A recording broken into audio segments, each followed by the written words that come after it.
আসসালামু আলাইকুম বন্ধুরা, সকলেই কেমন আছেন? আশা করি সকলেই ভালো আছেন। তো এই মুহূর্তে আমার হাতে যে দুটো মোবাইল দেখতে পাচ্ছেন, এই দুটো ফোনের মডেল কিন্তু একই, স্যামসাং গ্যালাক্সি A03s। তো এই ফোন দুটোর যে সমস্যাটি সেটি হলো যে টাচে কাজ করে না। তো দুটোটার ফোনের যে সমস্যা সেটি হলো যে টাচ মাঝে মাঝে কাজ করে, কিন্তু আবার মাঝে মাঝে কাজ করে না। তো এখন দেখতে পাচ্ছেন যে এটার কিন্তু টাচ কাজ করতেছে না। তো এই ফোন দুটো আমার কাছে পাঠিয়েছে এক টেকনিশিয়ান ভাই। সে মূলত আইসির কাজ করে না, যার কারণে আমার কাছে এই দুটো ফোন পাঠিয়েছে। তো যারা A03s এই ফোনগুলো ইউজ করেন তারা অবশ্যই জানেন যে এই সেটগুলো আপডেট দেওয়ার পর কিন্তু এটা টাচে কাজ করে না। এই যে দেখেন, এটা কিন্তু এখন টাচ কাজ করতেছে, কিন্তু এটা যখন আমি আবার স্ক্রিন বন্ধ করে অন করতেছি, দেখেন এখন কিন্তু কাজ করতেছে না। যাই হোক, এই দুটো ফোনের একই সমস্যা, টাচ মাঝে মাঝে কাজ করে, আবার মাঝে মাঝে কাজ করে না। তো আমি সেই টেকনিশিয়ান ভাইকে জিজ্ঞেস করেছিলাম যে ভাই, এই দুটো ফোনের সমস্যা কিভাবে হয়েছিল। তো তখন আমাকে সেই টেকনিশিয়ান ভাই বলেছিল যে এই ফোনের যে সমস্যাটি হয়েছিল সেটি হলো যে এই দুটো ফোন আপডেট দেওয়া হয়েছিল, যার কারণে এই সমস্যাটি রয়েছে।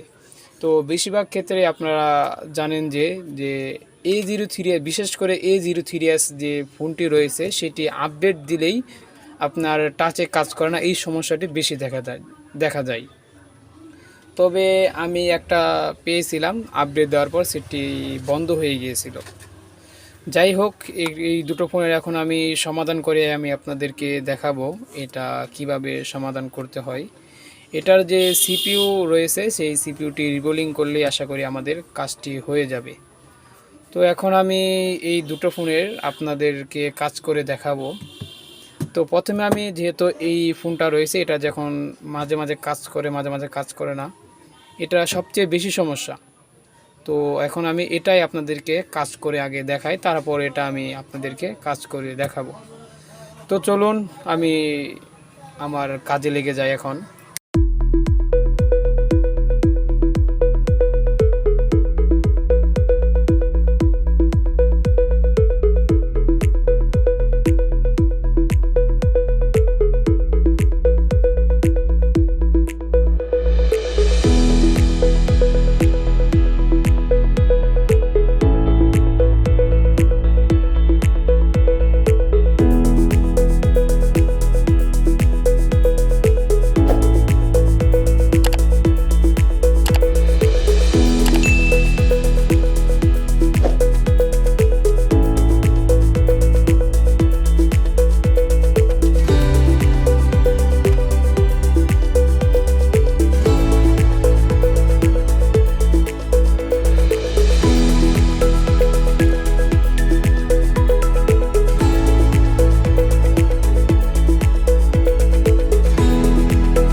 সিপিইউটিকে তুলে রিভলভ করে আবারও লাগিয়ে ফেলছি।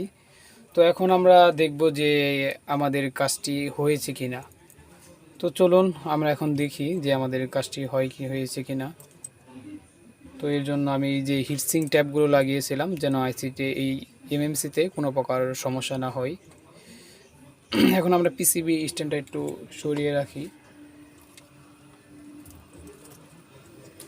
তো তারপর আমি এই একটা বাটির ভিতরে যে মোবাইলটা রাখছিলাম সেই মোবাইল থেকে শুধু আমি এই যে ডিসপ্লের এবং এই বডিটা আছে শুধু এটা নেব, পরে বাকি যে জিনিসগুলো আছে সেগুলো আমি আস্তে আস্তে ফিটিং করে দেবো। তো আমি এখন প্রথমে এই মাদারবোর্ডটা সুন্দরভাবে বসাই, তারপরে আমি এটার যে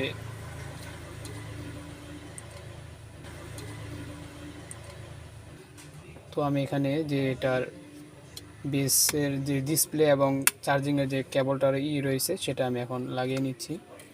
তারপর এখানে ব্যাটারি কানেক্টরটা লাগিয়ে নিচ্ছি। লাগিয়ে নেওয়ার পর এখন আমি মোবাইলটিকে অন করার চেষ্টা করতেছি, দেখি আমাদের মোবাইল ফোনটি অন হয় কিনা। বিসমিল্লাহির রহমানির রহিম। তো আলহামদুলিল্লাহ দেখতে পাচ্ছেন আমাদের মোবাইল ফোনটি কিন্তু অন হয়ে গেছে। তো আমাদের যে সমস্যাটা ছিল সেটা হলো যে টাচে কাজ করতো না। এখন আমরা সেটা চেক করব যে আমাদের সেই কাজটি হয়েছে কিনা।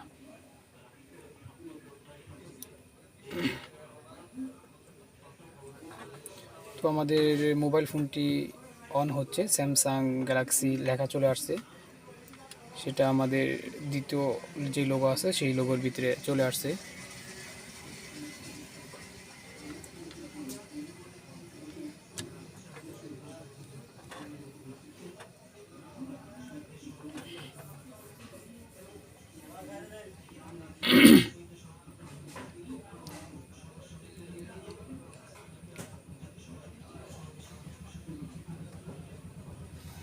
তো দেখতে পাচ্ছেন আমাদের যে ফোনটি সেই ফোনটি কিন্তু সম্পূর্ণ ওপেন হয়ে গেছে। এখন আমরা দেখব যে আমাদের টাচে কাজ করতেছে কিনা।